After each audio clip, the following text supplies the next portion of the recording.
The Secret Beneath the Stovepipe Hat, Lincoln's DNA, and Hidden Illness.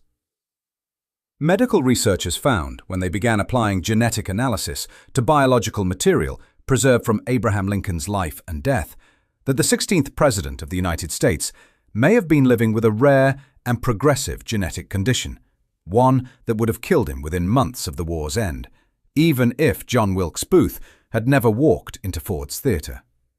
Abraham Lincoln stood 6 feet 4 inches tall at a time when the average American man stood 5 feet 7. That alone set him apart in any room he entered, but his physical distinctiveness went beyond height. His arms and legs were disproportionately long relative to his torso. His arm span exceeded his height, which is unusual even for tall individuals. His fingers were unusually slender and elongated. His facial features were asymmetrical in ways that contemporary observers noted and portrait photographers struggled to conceal. His gait was slightly uneven, with a tendency to lean forward as he walked, and his joints moved with a looseness that suggested connective tissue unlike the average person's.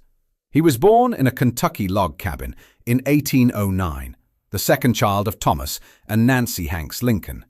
His mother died when he was 9, an event whose psychological mark stayed with him for the rest of his life. He grew up largely self-educated, reading by firelight, working as a farmhand, a flatboat operator, a store clerk, and eventually a self-taught lawyer. By the time he entered national politics in the 1840s, the physical presence was already part of the mythology. The raw-boned, angular man from the frontier, whose body looked like it had been assembled from spare parts. What his contemporaries observed as frontier roughness, modern physicians and geneticists have examined as potential clinical evidence. The question of what, exactly, was wrong with Abraham Lincoln, and whether anything was wrong at all, has been one of the most seriously debated questions in the history of medicine applied to historical figures. Genealogical and medical records found in family histories, county death registers, and physician notes from Lincoln's era document a pattern of illness and early death across multiple generations of his family, a pattern that later researchers would examine as potential evidence of a heritable condition running through the Lincoln bloodline. Nancy Hanks Lincoln, Abraham's mother, died in 1818 from what the family and neighbors called milk sickness, a toxic reaction to drinking milk from cows that had grazed on white snake root, a poisonous plant common in the Indiana frontier. The diagnosis was accurate for the time and the place, but medical historians examining the Lincoln family record have noted that Nancy's own mother, Lucy Hanks, and other maternal relatives showed patterns of illness and early death that milk sickness alone does not explain. Abraham Lincoln and Mary Todd Lincoln had 4 sons. Robert Todd Lincoln was the only one to survive to adulthood and died in 1926 at age 82. Edward Baker Lincoln died at age 3 from pulmonary tuberculosis in 1850. William Wallace Lincoln, Willie, the child whose death affected Lincoln most deeply, died in the White House in February 1862 at age 11 from typhoid fever contracted from contaminated water in the White House supply. Thomas "Tad" Lincoln survived the presidency but died at age 18 in 1871 from what physicians described as pleurisy, now believed to have been pericarditis or another cardiac complication. 3 of 4 sons dead before reaching 20, a mortality rate that, even accounting for the higher childhood death rates of the 19th century, drew comment at the time. The question that later genetic researchers would ask is whether some of these deaths, particularly the pattern of illness and the connective tissue anomalies visible in Lincoln himself, pointed toward an inherited syndrome rather than simple bad fortune. The answer remains contested, but the family medical record, read with 21st century eyes, contains features that are difficult to dismiss as coincidence. Scientific literature published between 1960 and 2007 documents 2 major competing hypotheses about Abraham Lincoln's underlying genetic condition, each supported by serious medical researchers, each consistent with some of the observed evidence, and each carrying significantly different implications for what Lincoln's health trajectory would have been in the years after 1865. The first hypothesis, proposed by physician Harold Schwartz in 1964, was that Lincoln had Marfan syndrome, a heritable connective tissue disorder caused by mutations in the FBN1 gene on chromosome 15. Marfan syndrome produces the characteristic tall, lean body type with disproportionately long limbs, flexible joints, and a high, arched palate. Its most serious manifestation is progressive aortic dilation, a gradual enlargement of the main artery leaving the heart that can lead to dissection or rupture without warning. People with Marfan syndrome in the 19th century, without the cardiac surgical techniques that allow modern patients to live normal lifespans, often died in their 40s or 50s from sudden cardiovascular events. Lincoln, at 56, under the sustained physiological stress of 4 years of wartime presidency, would have been in a high-risk period even by the disease's standard trajectory. The second hypothesis, proposed by physician John Sotos in 2007, argued that Lincoln's symptoms were more consistent with MEN2B, multiple endocrine neoplasia type 2B, a rare genetic condition caused by mutations in the RET proto-oncogene. MEN2B produces a distinctive physical appearance, including a tall, thin build, elongated features, and characteristic small bumps called neuromas on the lips and tongue. It is also associated with medullary thyroid cancer, which, untreated, progresses to a predictable, fatal outcome. The physical evidence for both conditions exists in Lincoln's documented appearance. The resolution of which diagnosis is correct, if either is, requires genetic analysis of biological material that carries the DNA itself. Biological material found preserved in collections at the National Museum of Health and Medicine in Silver Spring, Maryland, and at several other institutions, represents the physical basis for any scientific attempt to analyze Abraham Lincoln's genome, and the story of how those materials came to exist and what they might reveal is as complicated as the medical questions they are meant to answer. In the hours and days following Lincoln's death on the morning of April 15, 1865, physicians and attendants collected biological material as standard practice. Blood-soaked linen from the Peterson house where he died was preserved. Hair was cut from his head before burial and distributed to family members, physicians, and officials. Bone fragments were retained by the surgeon who performed the autopsy.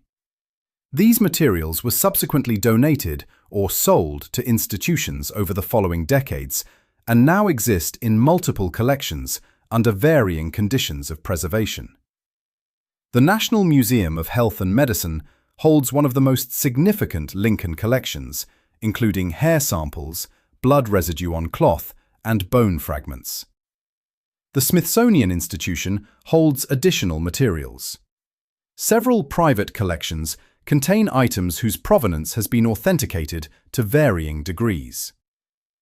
In 1991, the Lincoln Studies Center at Knox College in Illinois convened a panel to consider whether DNA analysis of these materials should be authorized. The panel concluded that the scientific case was not yet strong enough to justify the potentially destructive testing of irreplaceable historical artifacts.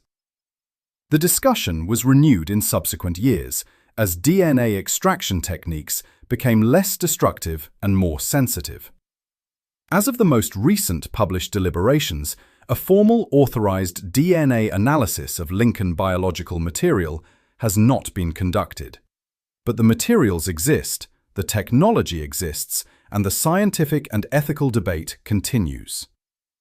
Pharmaceutical records and physician accounts found in Lincoln biographies and medical histories document the regular use during the 1850s and early 1860s of a preparation called blue mass, a mercury compound that that was among the most commonly prescribed medications of the 19th century, and that had effects on behavior and cognition that Lincoln's associates and Lincoln himself appear to have noticed.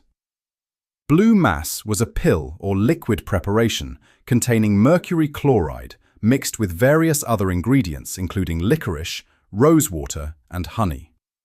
It was prescribed for an enormous range of complaints, including constipation, depression, toothache, and what 19th century physicians called hypochondria, a catch-all term for a variety of physical and psychological symptoms.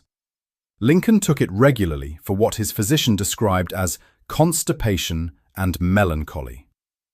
Mercury, at the doses present in blue mass, causes well-documented neurological effects.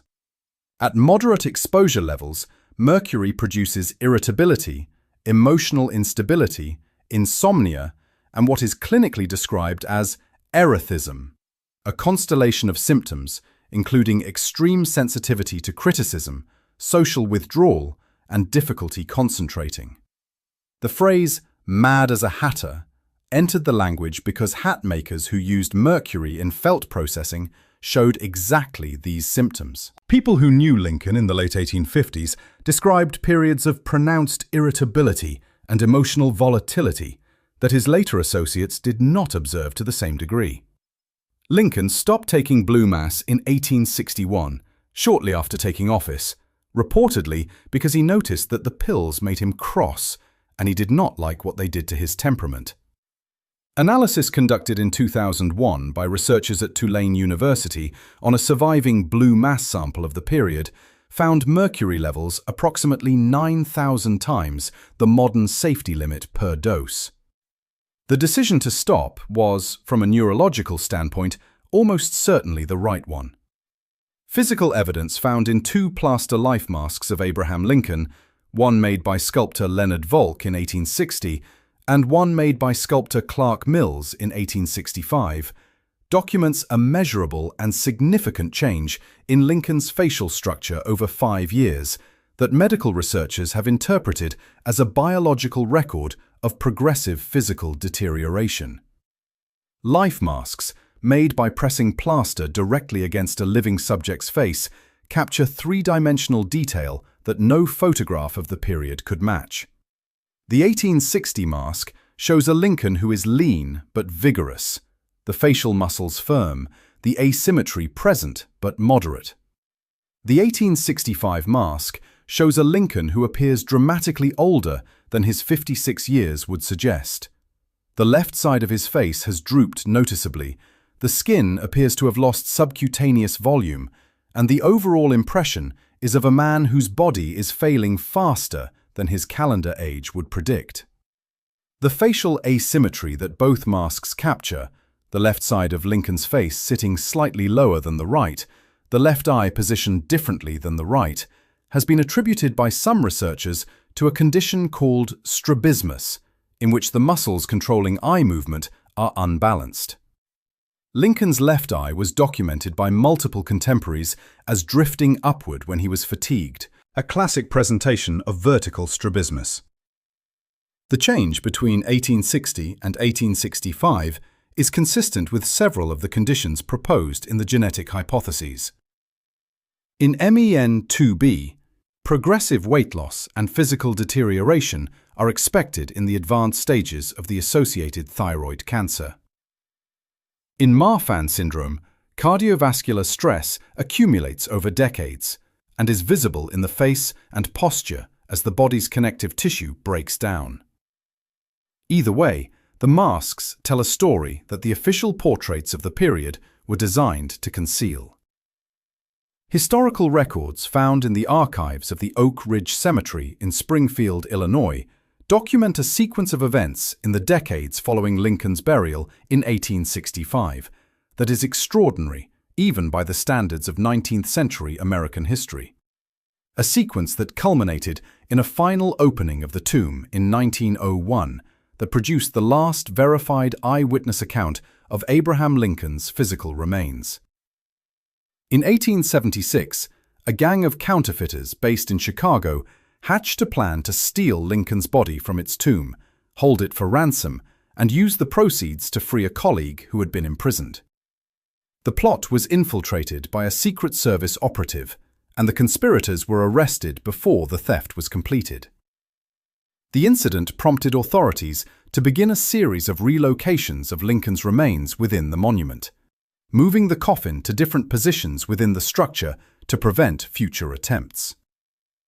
In 1901, 36 years after the original burial, a decision was made to finally encase the coffin in a permanent concrete vault to prevent any future disturbance. Before doing so, the tomb was opened one last time for verification. 23 people were present. The lead coffin was opened.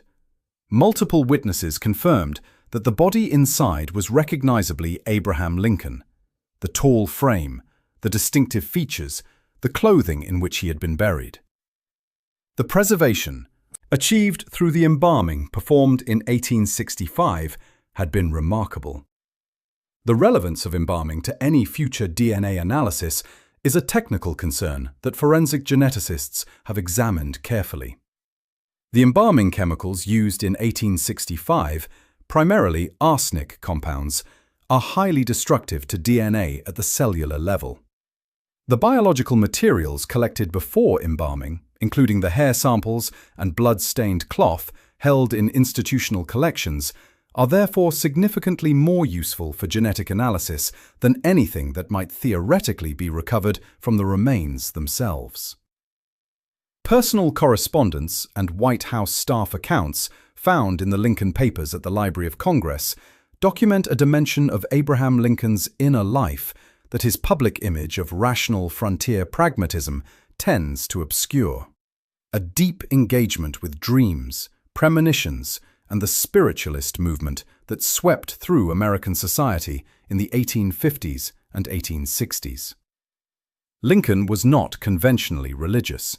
He did not belong to a church and expressed theological views that were more philosophical than doctrinal.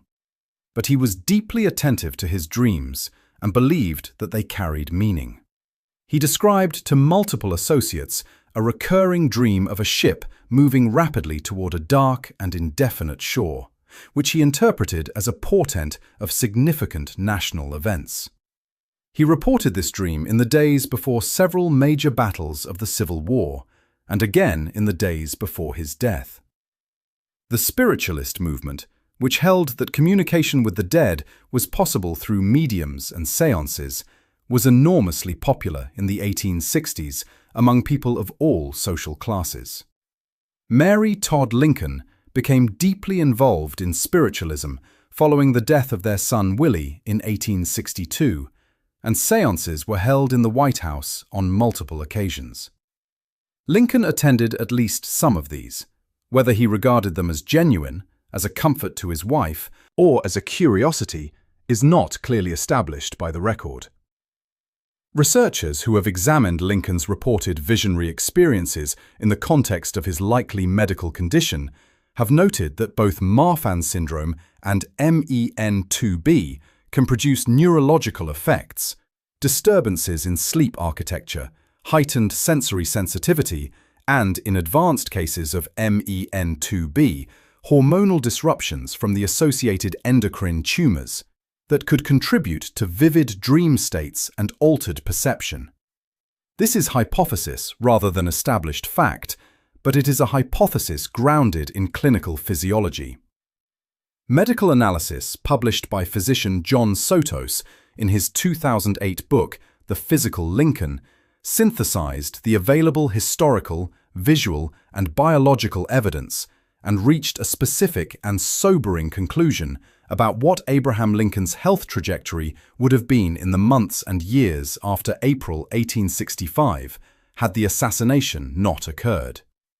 If Lincoln had MEN2B, as Sotos argued, then the medullary thyroid cancer associated with the condition was almost certainly already present and advancing by the spring of 1865.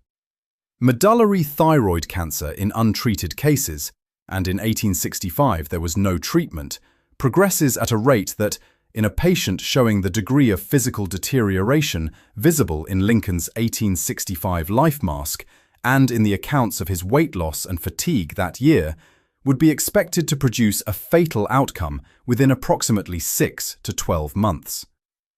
Lincoln's physical appearance in the final months of the war alarmed people who had not seen him recently. His weight loss was visible and commented upon by multiple observers.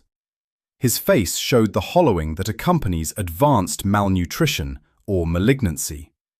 His energy, which had been extraordinary under the pressures of 4 years of war, was visibly reduced in the winter and spring of 1865. Journalist Noah Brooks, who covered the White House and saw Lincoln regularly during this period, wrote that the president seemed to be disappearing from within his own frame, a description that, read through a modern clinical lens, is consistent with the terminal phase of an untreated malignancy. The historical implications of Sotos's analysis are significant. If correct, the man who steered the United States through its most destructive internal conflict, who issued the Emancipation Proclamation, and who framed the reunification of the country in the terms of his second inaugural address, was doing so while dying of cancer, carrying a private physical reality that the historical record, focused on political achievement, has consistently underweighted. Scientific and historical synthesis found across the Lincoln medical literature of the past 60 years reveals a figure whose significance extends beyond his political achievements into the history of medicine, genetics, and the ethics of scientific inquiry applied to the remains of the historically famous. The authorized genetic analysis of Abraham Lincoln's biological material has not happened. The materials exist. The science is capable. What has prevented it is a combination of institutional caution, ethical disagreement about the appropriate use of irreplaceable artifacts, and a genuine uncertainty about what the results would tell us that we do not already know. Lincoln is not going to be diagnosed and treated. The question is whether confirming or refuting the Marfan or MEN2B hypothesis serves a purpose sufficient to justify consuming biological material that can never be replaced.